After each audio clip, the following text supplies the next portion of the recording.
Hello, everyone. This is Joyce Davis, and I am the president and CEO of the World Affairs Council of Harrisburg. And it's wonderful to be here with you on what is going to be our last Great Decisions discussion of the series.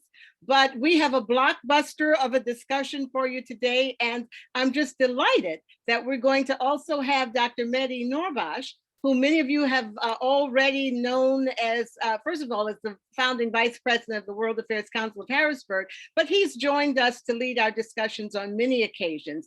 I'll tell you a little bit more about his expertise, but for now, I'm going to invite you to watch the video. The topic this week is the end of globalization. It asks a question for us to try to address. Before we go on, I do want to give a final and most sincere thanks to Jessica Nuponen and to Bonnie at the Frederickson Library. They have been so supportive. They have been sponsors of this program now for several years. And I understand that Bonnie is now going to be leaving the library. So we want to thank them both and wish Bonnie very much that she will just have joy to follow her wherever she goes. So with that, please do, all of the patrons of the library, we welcome you. Relax. I'm going to do the technical side of this and get our video going. So hang in there.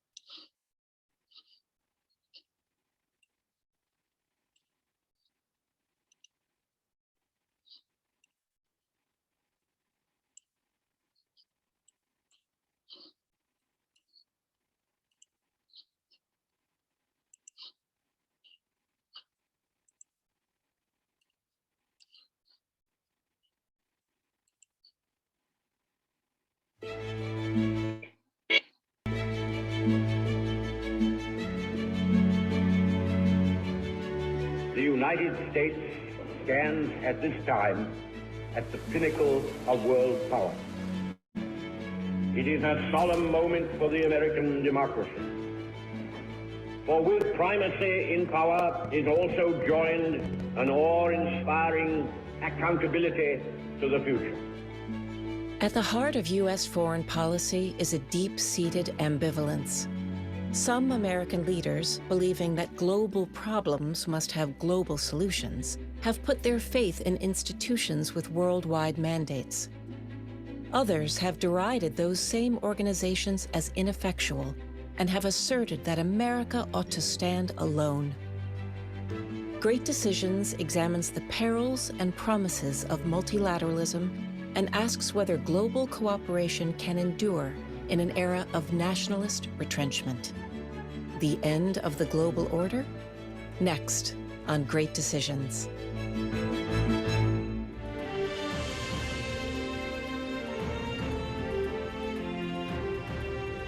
Great Decisions is produced by the Foreign Policy Association in association with Thomson Reuters. Funding for Great Decisions is provided by the Herford Foundation, PricewaterhouseCoopers LLP, and the Nelson B. Delavan Foundation.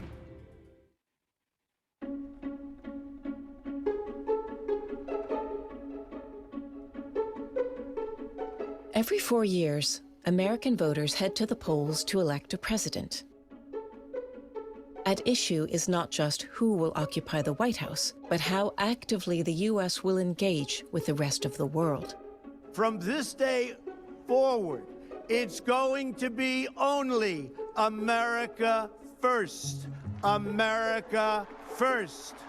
America is back, ready to lead the world, not retreat from it. In his 4 years in office, President Donald Trump pulled the U.S. out of a host of multilateral institutions. The Trump administration announced today that it will withdraw the U.S. from UNESCO, the United Nations body that protects global cultural heritage, in response to its designation of the old city of Hebron as a Palestinian World Heritage Site. In a joint statement this afternoon, Secretary of State Mike Pompeo and U.S. Ambassador to the UN Nikki Haley said the U.S. will no longer participate in the UN Human Rights Council. Today, President Trump formally notified Congress of his intent to withdraw the U.S. from the World Health Organization, the international agency responsible for fighting disease.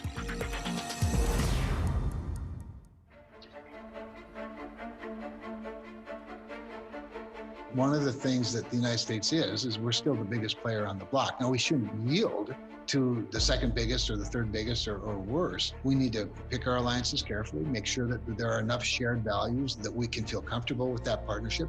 The United States stepping back from that position of international leadership loses U.S. influence. If we leave the table, there are other countries who are quite happy to take our seat.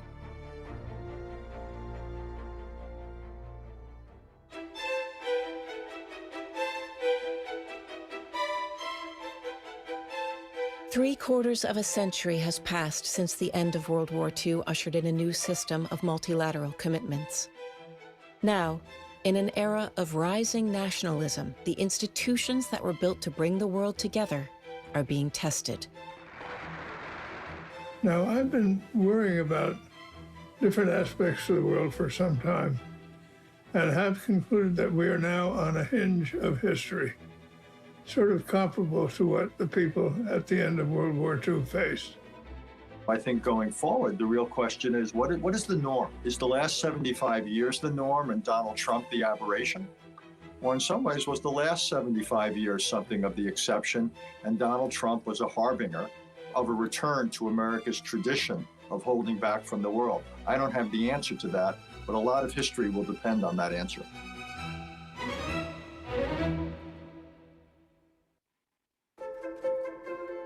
Today, the General Assembly will take up sub-item E of Agenda Item 105 of the election of 14 members of the Human Rights Council. In 2006, the UN approved the formation of a body dedicated to the protection of human rights around the world. But George W. Bush kept the US out of this new council.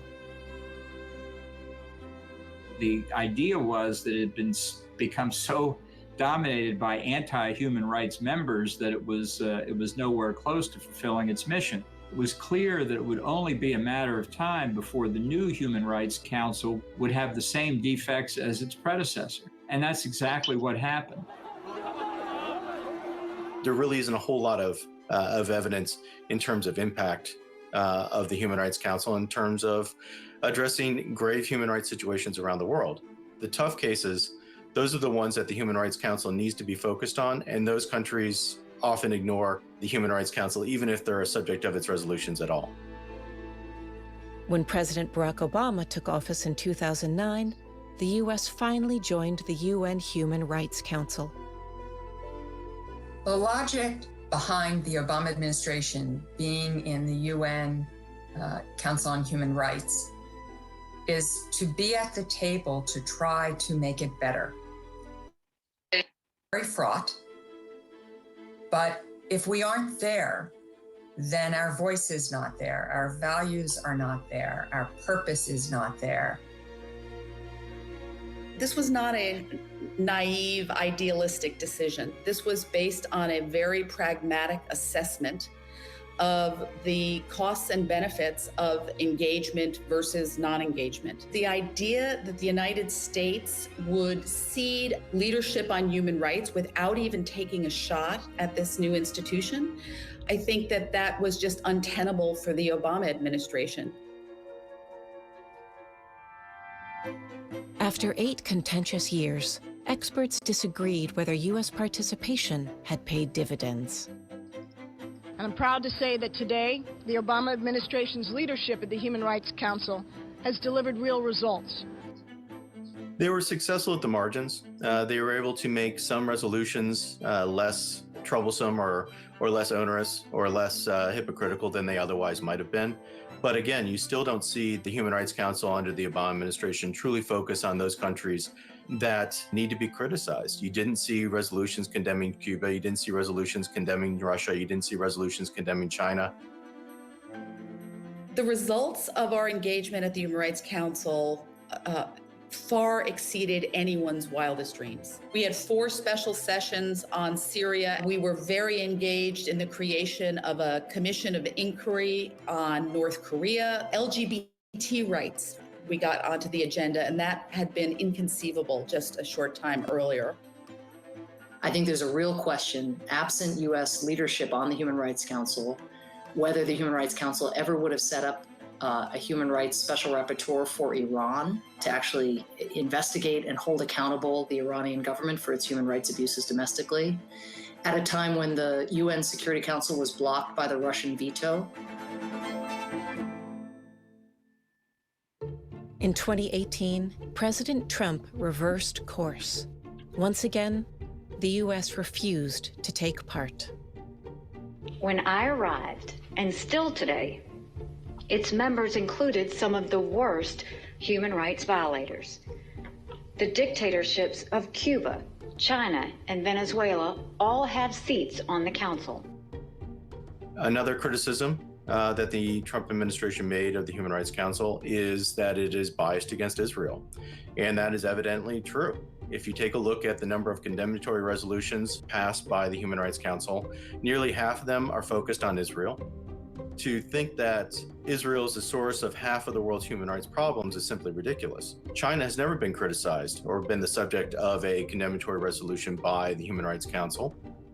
I think taking human rights seriously is important. You don't have to do that through a council that's 2 principal targets are Israel and the United States. I'm not saying the U.S. has a perfect record on human rights, but we're a democracy. I mean, we're presumably capable of correcting these problems ourselves. We don't need a nanny in Geneva lecturing us.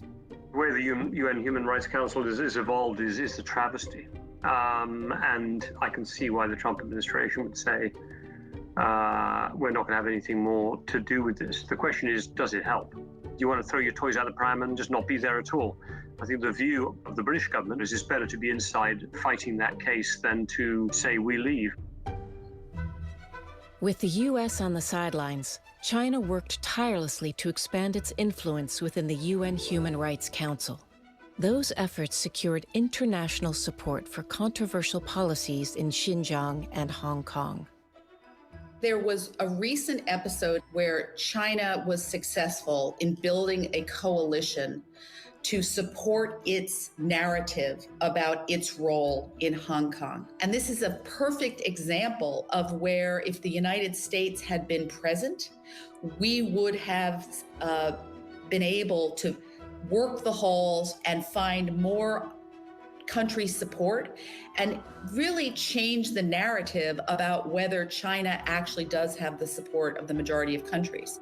What we've seen in recent years is China increasingly using its vast economic leverage to try to bring countries to its side within the UN. It's not facing much competition. It's incumbent on liberal democratic nations that believe in human rights to mobilize coalitions of countries so that China can't just waltz into the United Nations, mobilize its coalition, and then go uncontested. American policymakers who hope to challenge China's global ambitions must determine whether to work inside or outside of existing institutions.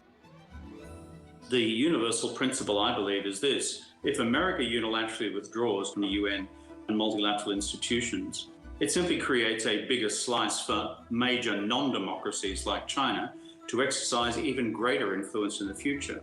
Far better the United States remains in and prosecutes in each of these agencies a general reform program to make them as effective and as efficient as possible. Multilateral organizations are always going to have a hard time agreeing on certain principles because you have this diversity of cultures and values and forms of government. I mean, on the one hand, you have China, which has an emperor for life, and then you have the United States, which is laissez-faire. And when you have those extremes and then all the diversity in between, it's always going to be difficult, which is why multinationals are always frustrating to Americans. We have dozens of countries around the world who are at least open to and prepared to work with us. China does not have that for the most part. So I don't look at these institutions as somehow biased against the United States, and even in those occasions where they might be. That to me is a challenge for foreign policy. How within them do we build coalitions? That's why God invented diplomats.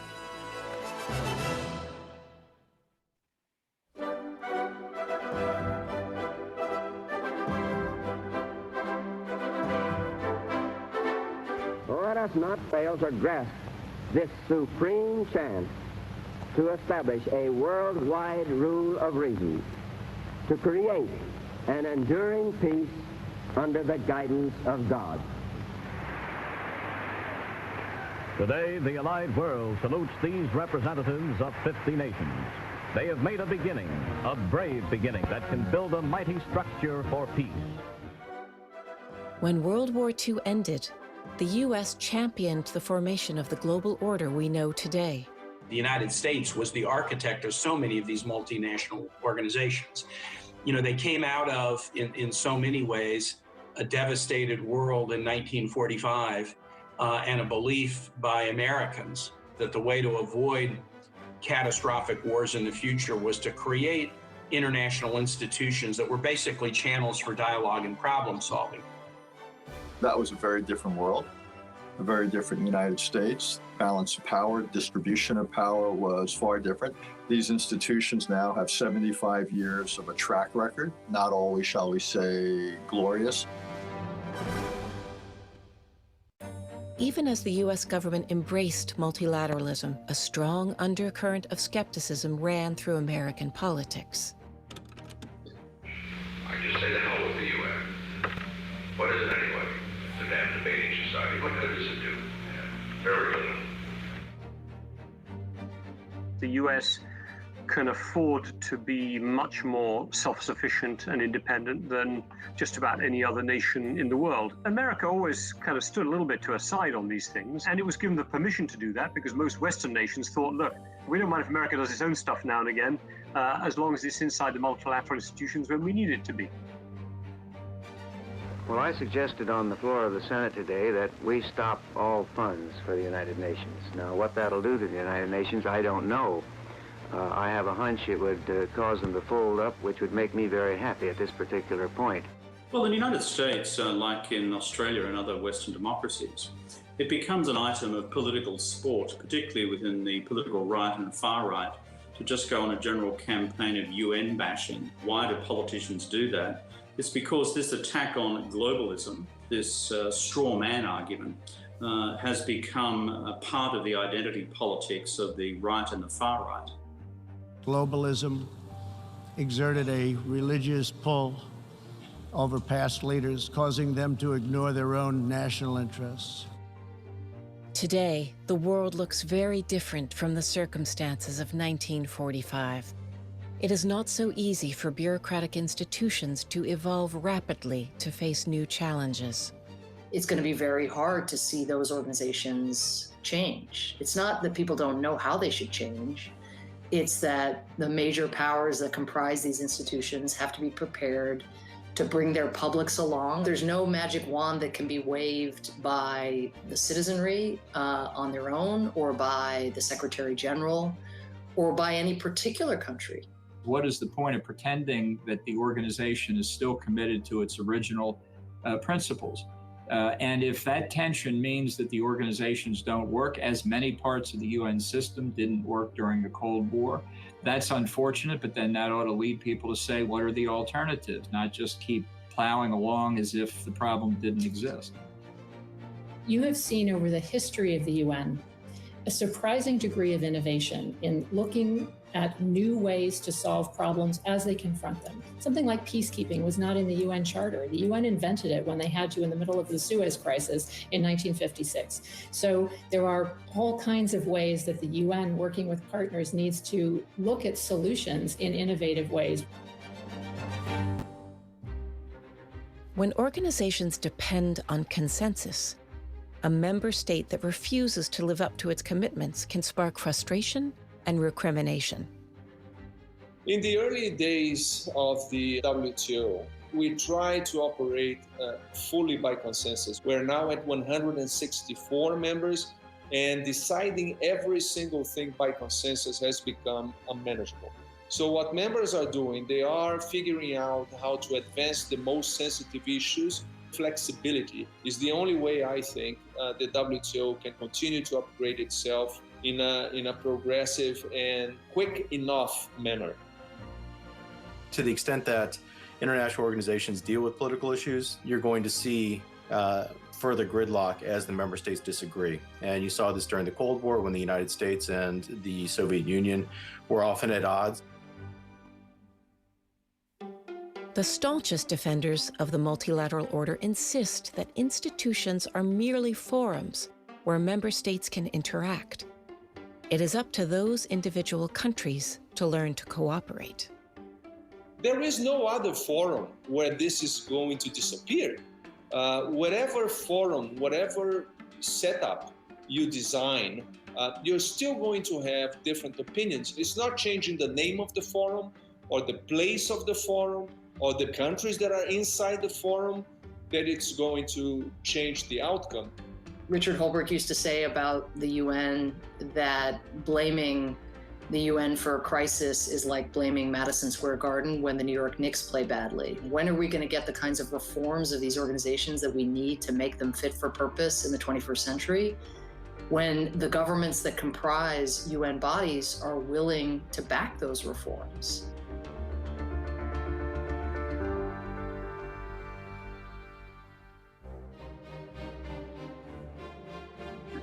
Throughout American history, policymakers have feared that the empowering of international institutions might impinge on national sovereignty. I do not recognize higher law than the Constitution in temporal terms. I'm leaving religion out of this. We are sovereign, and the Constitution provides no opportunity to delegate that sovereignty to some international body. My own view is that there's a false dichotomy that's often created between sovereignty and cooperation. One of the best ways to advance the sovereign interests of any country, including the United States, is by working with allies, working with other partners where you share common interests. And that's really how these institutions were created and what they're for.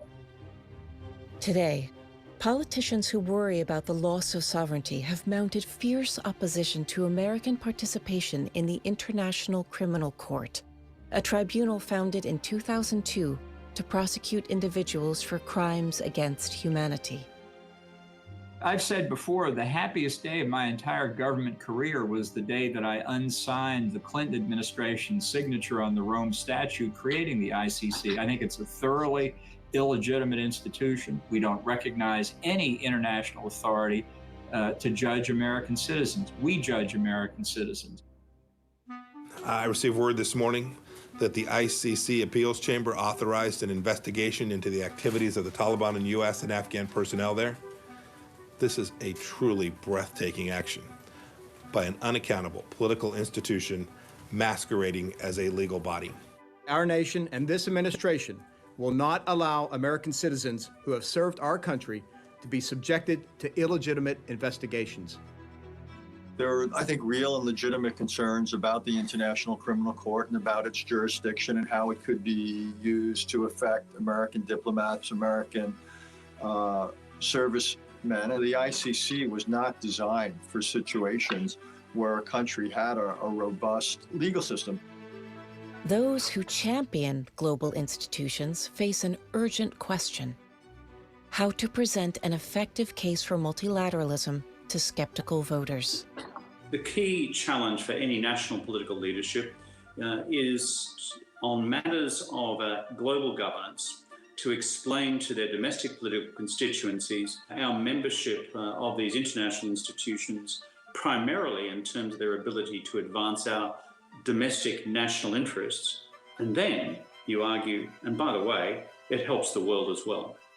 The challenge with a narrow form of nationalism, a kind of insularity of worldview that leads you to believe that you can close your borders and solve your problems, is that the facts are not going to respect that ideology or that way of governing. We're not going to set back the clock, right? You're not going to see the end of global air travel or the end of global commerce. The good news is, compared to 1945, we've got democracies on every continent. We have nations that are moving more and more toward respect of democratic values, but we also have democracies that are stressed. The authoritarian nations in the world moved into a new chapter of trying to promote the idea that authoritarian governance models are the right ones for the 21st century. I think we have to rebut that critique, not just by trying to be a strong democracy in the United States, but by pulling democracies of the world together. Those non-Americans who have observed the shifting attitudes of the U.S. government most closely are optimistic that multilateral organizations can function effectively even without U.S. participation. I watched very carefully the World Health Assembly, which is the highest decision-making body of the WHO. The European Union was the one that was stepping forward and proposing, really sort of drafting all of the key decisions. That's a role that historically I think the United States often had, but with the US absent, it was Europe that was able to bridge the different gaps. I call for like-minded countries in Europe, in Asia, and in the Americas to triage the institutions of multilateral governance until we re-establish a level of geopolitical equilibrium between China and the United States. The ball, I think, well and truly lies in the court of an incoming Biden administration. I do think this is the last chance saloon for American global leadership. It may be that we'll look back again at this and say the idea that you need a country to lead us out of a crisis is a very 20th century notion, and that leadership has become much more fragmented, diverse, as has power, and therefore we shouldn't be expecting America or any country to come up and lead. Since 1945, the world has learned that multilateralism is messy, tedious, frustrating, and imperfect. Partnerships form and dissolve, and institutions come and go. But at a time when emerging threats can so easily cross borders, the nations of the world have little choice but to find some way to work together.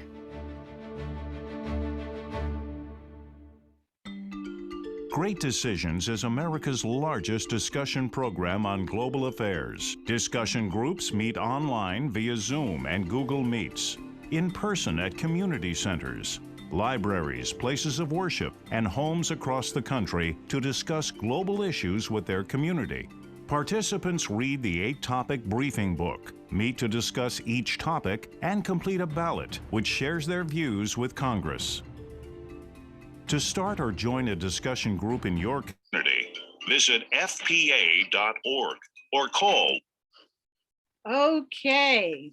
So we have listened to and watched that most important video, and I'm not going to delay anymore and just turn this over to Dr. Noorbaksh for his initial thoughts on the question that's before us, the end of globalization. Now, as I say, you all know Dr. Noorbaksh if you've been following us with Great Decisions and with the World Affairs Council, but just to remind you, he is truly an esteemed and acclaimed international affairs authority. Dr. Noorbaksh is quite is a professor, first of all, in international affairs at Harrisburg University, but he is truly knowledgeable about the issues that we are discussing here tonight. Not only is he an authority in the Middle East and of course Iran, his native country, but he has specialized in global health, in examining how nations interact with each other. So with that, I'm going to ask Dr. Noorbaksh, you've seen this, you know the question. Let's hear your initial thoughts on, are we facing the end of globalization? Unmute yourself. Yeah. Joyce, thank you very much for that introduction. And let me take you back for about 5 minutes to the history of this debate, the debate of the role of the international institutions and how it was formed and who was behind it and what was the purpose behind the multilateralism or unilateralism, the discussion that you saw at the end of the discussion. You know, there are two philosophies in the world affairs. One of them, of course, is called liberalism, and the other one, realism. The realists overall argue that if you want to have peace, you have to prepare for war. That is overall, you know, the debate and the discussion. The liberal on the other side, and these are the two schools, two philosophies, the liberal argues that when you give incentive to various nations to solve problems together and to benefit from it, they cooperate. A human being, according to them, is not evil. A human being is very much for you know, cooperation, and especially when the interest of everybody, of course, is served through collaboration and cooperation. That is overall, you know, what they do, and overall, you know, in the history, they have done it. You know that the idea of the United Nations was, for the first time, proposed by Woodrow Wilson in this country. And that was overall, you know, after World War I, and the World War I, of course, fought. And the argument and the idea was that we need a type of international institution to bring, of course, various nations together for conflict resolutions and discussions and the debate. At that time in the United States, we are talking about the beginning of the 20th century, there was a sense of isolationism in this country, and the same as, you know, Mr. Trump, United States interest, and overall, you know, we go for the United States. We don't, you know, need, you know, to get involved, you know, here and there. And it was defeated, the League of Nations at the beginning, and then after World War II, United Nations was proposed, and people, you know, came to the conclusion, the nations, that if we had the United Nations, perhaps we didn't have to go through World War II. This is overall, you know, the argument and the foundation of what you have, of course, the United Nations. Then there is a debate at that, you know, level, liberalism and, of course, realism, debate about the national interest or human interest. And this is a foundation of the debate, of course, and the discussion. When you concentrate on national interest, and as all of us know, foreign policy very much in every nation is, of course, about national interest, but a lot of nations, they take this idea to the consideration that national interest alone is not, you know, is not enough. If you do not take into consideration the interest of the other nations, then you have a type of the world that is insecure. And look at it overall, you know, what we have at the moment internationally in terms of the COVID and overall, you know, other things. Then overall, under the national interests, you have nationalism that sometimes, of course, is very rough. It is a type of ideology that it can, of course, manifest itself in Nazi Germany and Hitler and the right overall, you know, political right. And when you narrow it down, what Trump administration and some other, of course, political right ideologies in the world they are promoting at the moment is a version of nationalism that is called nativism. And nativism is a much more narrower compared overall to the nationalism, because nationalisms or we have different kind of nationalism. They can be very peaceful. They can, of course, be inclusive. They can be for democracy. They can, of course, be for everybody, of course, in the country. But nativism is totally a different story. Just concentrate on a group of people, of course, in the country. You saw two sides of the debate tonight in that, you know, tape. One was from, you know, of course, Senator Kaine, that takes you to that, you know, debate that I introduced you to, that these institutions, international institutions, they are not perfect, but they were established for a purpose. And the purpose, of course, is collaboration. And under the Human Rights Council of the United Nations, all of you noticed tonight that when the Trump administration withdrew from it, who overall, went to that institution to control it? And this is overall, what it is. United Nations at the moment is a type of institution that has some flaws, some problems, but overall is a type of institution that you cannot relinquish it. The world does not, work that way anymore. Richard Haass at the beginning, Richard Haass is the CEO of the Foreign Affairs Council, and threw a question at you: the 75 years after World War II or the 4 years of the Trump? But he didn't, answer that question, that if we want to go to the 4 years of Trump, how we want to handle it, how we want to overall, just turn a blind eye on that 75 years experience, and a lot of questions that we solve. And as all of you know at the moment, let me give one example in that regard that nobody can of course deny it. Under the United Nations, you have of course the World Health Organization, and the crucial role, and you have seen it, of the World Health Organization. Of course, sometimes there are small missteps here and there, but we cannot live without it. Yes, that is overall what it is. That is the foremost authority at the moment in terms of following that disease and telling us, through of course the cooperation and collaboration of various nations, where we are and what we have to do.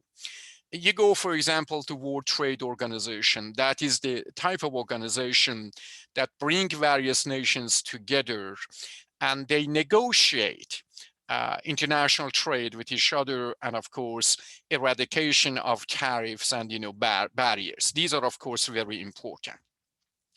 Tonight, of course, you had the discussion and the argument of Mr. Bolton too. Mr. Bolton as a hawkish all the time.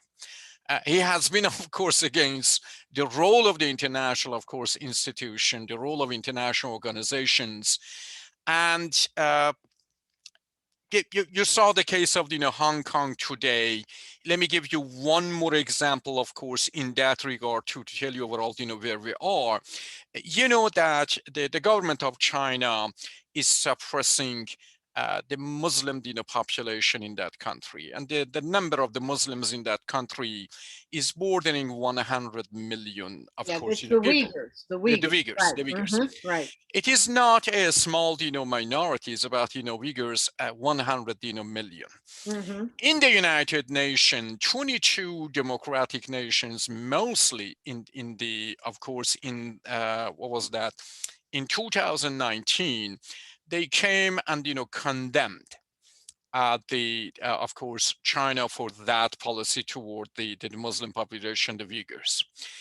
And because the United States was not in that council, the Human Rights Council, then 37 countries wrote a letter of support to the Human Rights Council of the United Nations and supported China for that policy. And that is overall, very obvious. That is a vacuum that, of course, you have seen, and that is a vacuum that you observe, that if you are not in those organizations, somebody else, of course, is. And let me tell you this. China has taken advantage of a variety of international institutions in the last, since overall, since 1980s, because overall, the emergence of China as a bold economic, power is mostly true, of course, 1980s. And they took advantage of those organizations like WTO. They are selective about it, and they want to stick to those organizations. And when you are not in those institutions, they are over there, and they are trying, or they were trying, and that is their policy, to mold the norms of those international institutions for their own, benefit. Then my final conclusion, before, of course, we go to the questions and answers. This is a type of international institution. We go back to, of course, to the philosophy of liberalism, of course, realism. We talked about it. They are fighting, and very much liberalism during, of course, since World War II, proven that it can work. It is something. Realism, if you go back overall, to the pure and national interest and nativism and the right and so on. So you know what the problem of those ideologies are. This is one side of the argument. Then we come to the United Nations, international institutions. They are not perfect. And they are very much, when you are there and you contribute and you debate and you go for improving them, they improve, because they are not a world. The United Nations is not a world government. United Nations is a type of institution that a 200, close to 200 countries are participating in it. Then that is the best way to go. And number three, if you are not there, somebody, of course, is over there. And overall, that somebody else, if that is China, China does not care about the human rights. Right. But the United States has the ideology. I don't want to go and say that every government in this country defended human rights or democracy everywhere, of course, in the world. But you have that appealing ideology: human rights, democracy. You have to be over there. You have to galvanize overall other nations, and you have to exert your influence for the betterment of the humanity and the welfare of humanity. This is overall my point. Basically, I mean, we have a question that's come in. So basically, I mean, the bottom line is this: the world is connected. I mean, the coronavirus has proven that you cannot isolate yourself. Certainly, you can't isolate yourself from the most horrible things in the world.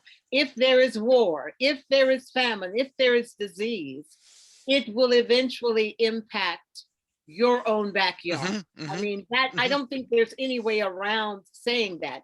But there are some issues that I think that do come up. And one that Paul has asked about is this question of sovereignty.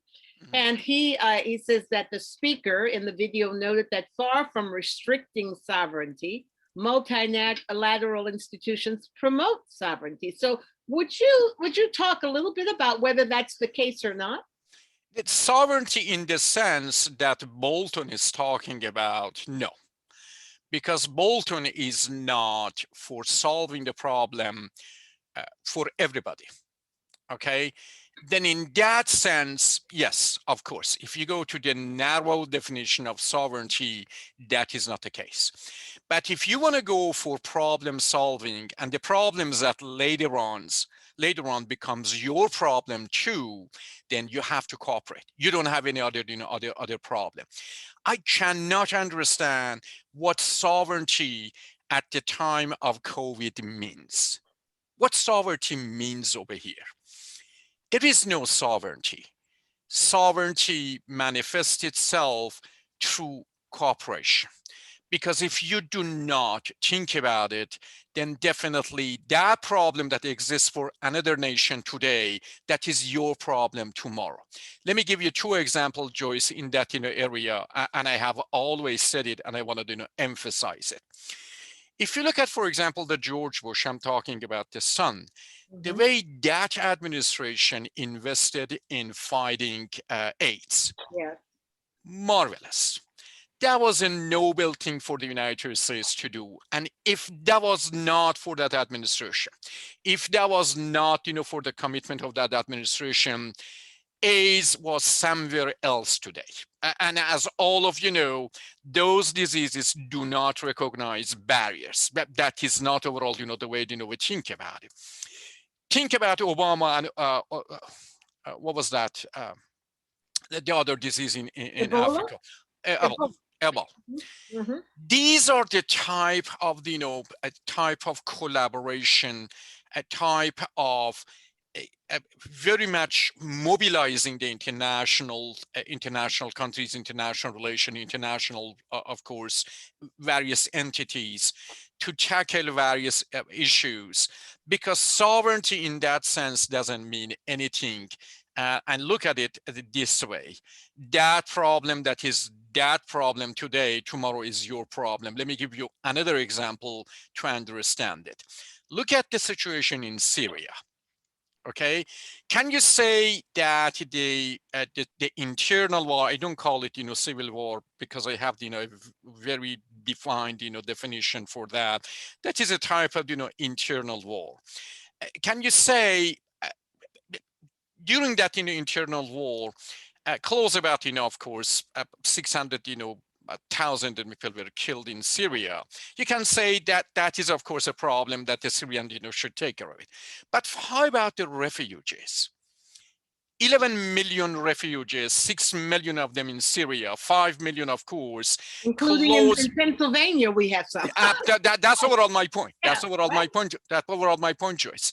That close to about 4 million of, that 6 million are in Lebanon, Jordan, and, Turkey. And the rest of them came to Europe. Yes. And as you know, Europeans, of course, they had to tackle that issue and that, that problem. Then the problem in Syria is not a problem in Syria. That becomes, another day or year, 1 year or 6 months, later, that becomes your problem, and you have to take care of that business. Well, Dr. Noorbaksh, I think you've made some excellent points, but there are even greater points, I think, maybe not greater, but equally as important. Climate change is going to take. Fighting terrorism is going, absolutely. International crime is absolutely. going to, otherwise, if we are not willing to basically cooperate, our own interests will not be served. Absolutely. And in the area of environment, Joyce, you said it, that is one of the most important issues that I want to take into consideration. You know that in Brazil, we have the forest Amazon. Yeah. Okay. Amazon is a laboratory in the world for cleaning the air. You cannot, say that the government of Brazil has the right to cut those trees. You cannot say that. As an international, of course, I don't want to call it a world order, but international type of, cooperation, you have to create incentive for the Brazilian government to keep the Amazon, forest. Because if you cut the trees over there, if you do not take care of, the Amazon, it doesn't become later on, or it will not, become later on the problem of Brazil, but that becomes a problem of the world, and you have to take care of it, in one way, of course, or another. Well, but that's an interesting point. Again, in this, how will the U.S. feel or other countries feel if Brazil says, it's our territory, it's our land, we do what we want with it, and you cannot infringe on our sovereignty? What then? I mean, it would be their right under this idea of whatever goes on in my country is my business alone. Then you have to create incentive. You have to reward Brazilian government with trade or something else. And this is exactly what I'm talking about, Joyce. You negotiate. In negotiation, what you do in the negotiation always, you have to adopt a language of persuasion and reward and all of those things.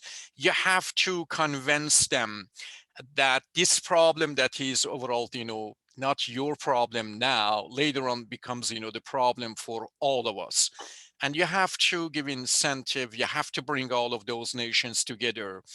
And you have to share a common language about those issues. Joyce, this is very, very important. And international institutions, international forums are a place that you can promote a shared language, a shared vision for the world, and that is very important. Well, and clearly, globalization is here to stay, but it has to be managed. Yeah. Because we know that there are, let's just talk a little bit about the negatives of it if it's not managed. We know in international trade, and there are negatives. Some losers, some winners, and they could rotate from time to time. And that's why you need these international organizations to be strong enough to promote managing the globalization, so that so that at least if people are suffering, there's a way to compensate them, right? Absolutely. Joyce, the world at the moment has 700 billion, of course, population. Close to about 3 billion of that population is over the poverty or under the poverty line. And when we are talking about the poverty line, we are talking about close to about $1 or less a day for a family. Yeah, it's not the U.S. poverty line. Yeah. Right. Yeah, but Right. if you go through the statistics and numbers and look at those nations and look at the support of the international institution, look at the what Bill Gates Foundation is doing for the world, yes, beyond the border of the United States, and see we alleviated poverty to some extent. And this is a question that I raise for my student constantly. That alleviation of poverty is not only a noble thing to do, it is a fundamentally something very good. But think about it from the eyes of course, capitalist countries in the world. If you can alleviate poverty through, of course, collaboration, you can create market. You can create market. And when you can create, of course, market, and if, a person or a student in Tanzania or, some other part of the world has access, or for example, in the Middle East or, Syria, has access to the computer and the world information and education, then they become effective. In terms of contributing to various issues in the world, they become active. They can generate overall, wealth, and many of those problems that we have at the moment can be solved through the alleviation of poverty. That makes a lot of sense. That is a practical thing. It is not only a type of religious or normative, issue. That is a necessary or a necessity thing to do today. Right, exactly. And of course, we just touched on it a little, but last week we had Don Brown on. And yes, I was there. Yes, he is very concerned about global cooperation over climate change. He's and right. Actually, he goes even further than I think you do, Dr. Noorbaksh. He would like to see global governance on these kinds of important issues. How do you feel about that? I mean, if you're going that way, you would also have global governance on managing pandemics. You would have global governance on all of those critical things. But I still want to get you to talk about whether everyone should be subject to basically, international law. But go ahead, global governance. Overall on the... Wait, we can't hear you. Okay, I'm sorry. Yeah, that's all right. I do not call it global government. What we can do, we can establish issues, and around issues, create international institutions and encourage everybody to collaborate. That is the best way to go. Because the idea of the global government, of course, Einstein was, of course, for the global government, but it is not, something that you can promote it today. But I agree with him that around, for example, around the global health or around, for example, the environment, you can overall, establish international institution, bring everybody, of course, to the fold, communicate with them, create a shared language, a vision that is, everybody's vision, and work through it, of course, that way. You don't have to create a type of, government that can want to, control everything. We don't want to do that. We want overall, and as all of you know, the world government has a lot of opposition in that sense, and we don't want to get, near to that. Right. But issue by issue, we can definitely establish international institutions and get the support. So I see what you're saying. Take it by issues, take it by those, and bring people along, bring them together so that they voluntarily create standards and norms for everybody. At the moment, Joyce, we have close to about 200, more than 200, what they call it, intergovernmental organizations, like United Nations, like, for example, WTO, World, Health Organization, all of those. And we have more than 35,000 NGOs. What NGOs do, NGOs overall are participating in problem solving. And what they do, and the most effective NGOs in the world are the NGOs that are single issue NGOs. It means they pick up, one issue, for example, human trafficking. They become expert in it. And what they do, they put all of their information, data, and of course, learning at the disposal of the United Nations and various institutions, and they work through it. NGOs, all of us, should get involved in those institutions, because they are really they are very effective when it comes, of course, to the world issues. And overall, in my understanding, that is the way we should go. Or we should, Well, the other issue, and I'm going to take another question from Paul, but the other issue that's out there is global communication. Yeah. I mean, today, especially when you're dealing with a thing like a pandemic where you're isolated, you're now reaching out to the world through communications, and that will never go away. That will only get stronger. And I want to emphasize, this part of, your discussion, that many people, when they think about globalization, they just think about the economic aspects of the globalization. Right. Globalization is about culture, is about, of course, human beings sharing stories, human beings, of course, talk to each other. And under globalization of the information and that aspects of course, globalization, in the last 2 decades, we have another concept choice that is totally very, very interesting, and that is corporate social responsibility.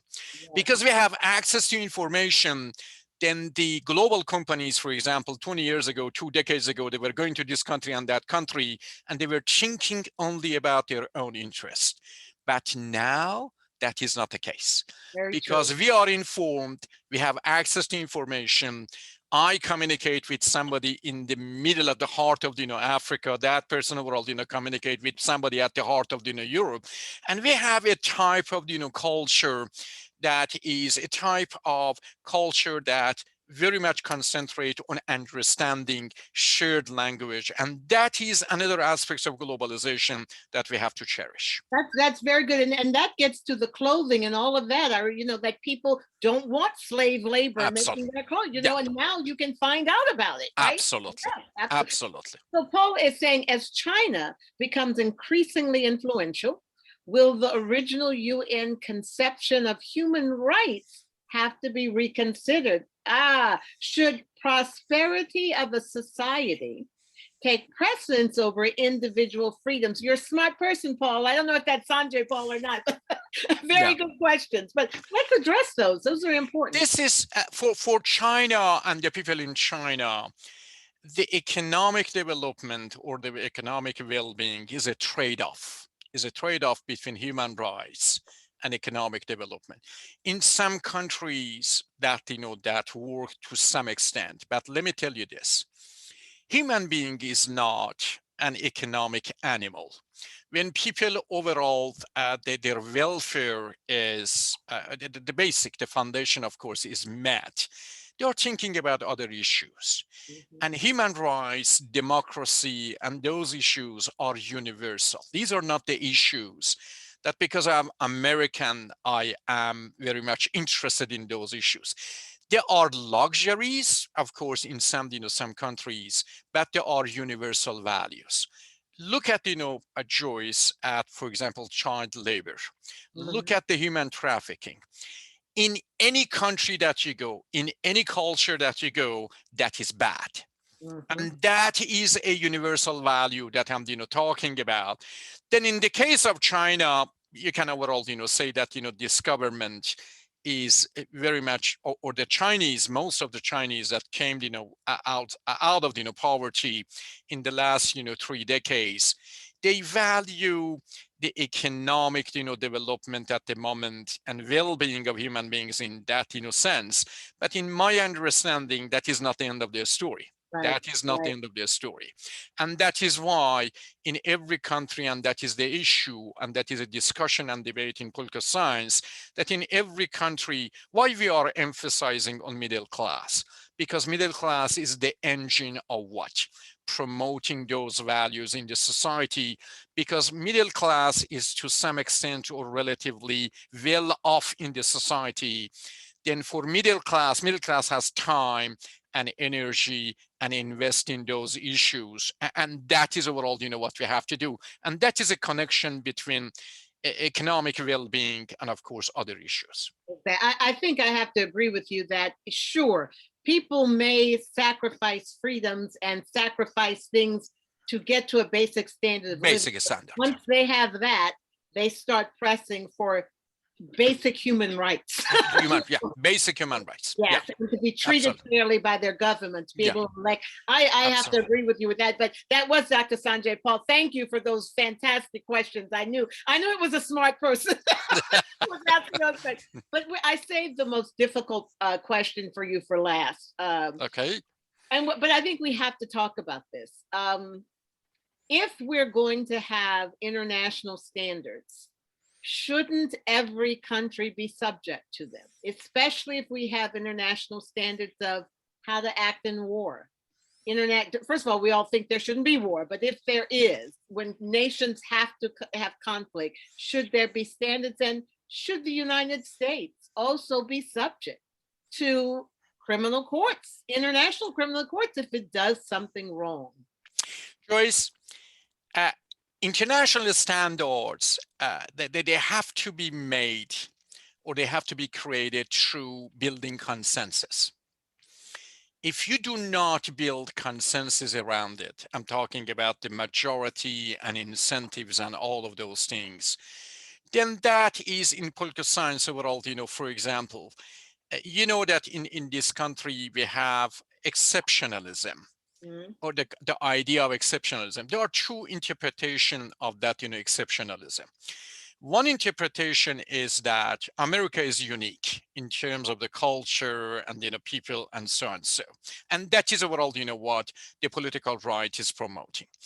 The other one, concentrating on the American experience, goes to generosity, goes to inclusiveness, goes to the democracy, and people are coming from various parts of the world, and they go to that, melting pot or whatever you want to, call it, or sometimes they are in the melting pot, but sometimes, they are not the same as me. I have double culture, but America respects that. America respects, that.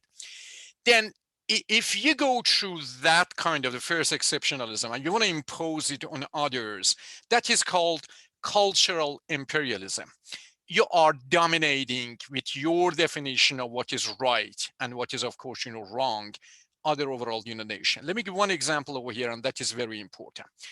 IKEA was in India, okay? And IKEA was outsourcing those small, rugs to Indian families. They were weaving it, at home. And after a while in Europe, a group of people came together and they protested that outsourcing, because that outsourcing and the weaving of the carpet was going to the homes, and small children, they were sitting and weaving them. Yep. Those guys in Europe, they did not understand that is part of the culture. And if those kids go to a school, and after a school, that is a type of, work for them to contribute to the family, there is nothing wrong, with that. You know what I'm talking about? Yep. And this is the best example of imposing your understanding of the world on other people. Because in other, part of the world, in India, kids participate in chores. And if other parameters, of course, is good and is prepared, well, kids are going to the school, they are not overall, they have access to nutrition and everything.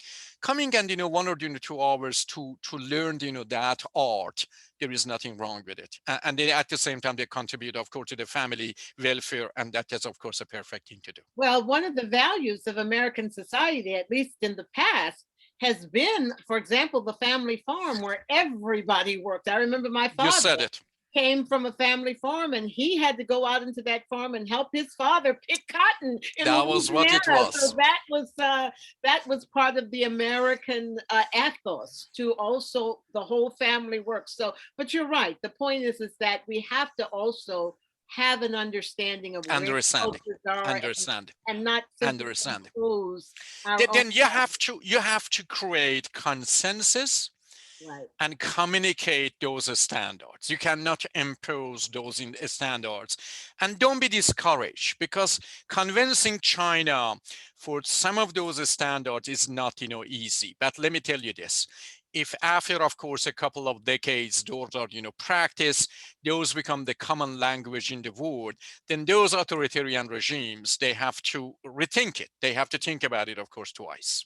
Yes, and communication among cultures Absolutely. is the best way to learn and to grow for all of them. Absolutely. So I will say this, that it's always good to talk to you, Dr. Noorbaksh. You bring such insights here. But I will tell you, it is truly inspiring that you choose to see the best of America. You choose to see the best of Americans.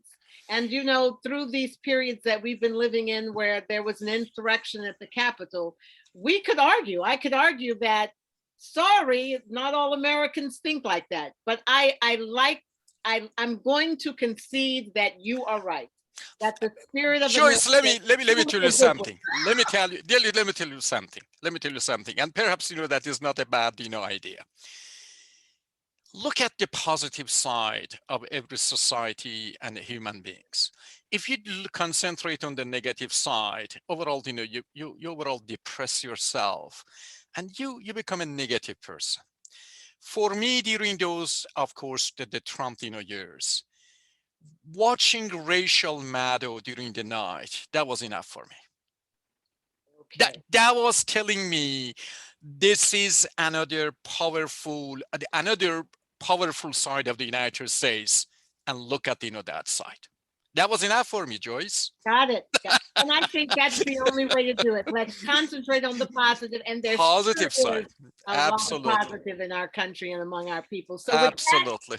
I am also going to concentrate on the positive to once again thank the Frederickson Library. Thank Jessica Nuponen, who's such a wonderful woman to work with, and Bonnie Goebel, who is now leaving the Frederickson Library. I believe she's retiring. These two ladies have done a lot to enlighten our communities, and through the Frederickson Library to bring these great decisions discussion. So kisses to you ladies. Absolutely. Thank you. And I wish her well. I wish her, a successful, of course, and very comfortable retirement, joyous retirement. Anytime we went to Frederickson Library, these people were noble in terms of treating the meetings and everything, and I'm very grateful to them. Absolutely. So all we can do is hope next year for 2022 great decisions that we can return to the library and have these kinds of discussions in person. So with that, I want to thank those people who are participating on Facebook as well as here in the webinar. And we will see, please check our website, and if you're not on our mailing links, get on it, because we have lots of wonderful programs coming up, including a soon to be announced 3-part series on COVID and kids. And you want to learn about how COVID-19 has impacted K through 12, college campuses, and infancy. So stay tuned. We're going to have great speakers on that. Again, thank you, Dr. Noorbaksh. Thank you. Hello to your dear wife, Sarah, and please appreciate it. Enjoy the rest of the evening. Thank you. Appreciate it. Thank you. Bye-bye.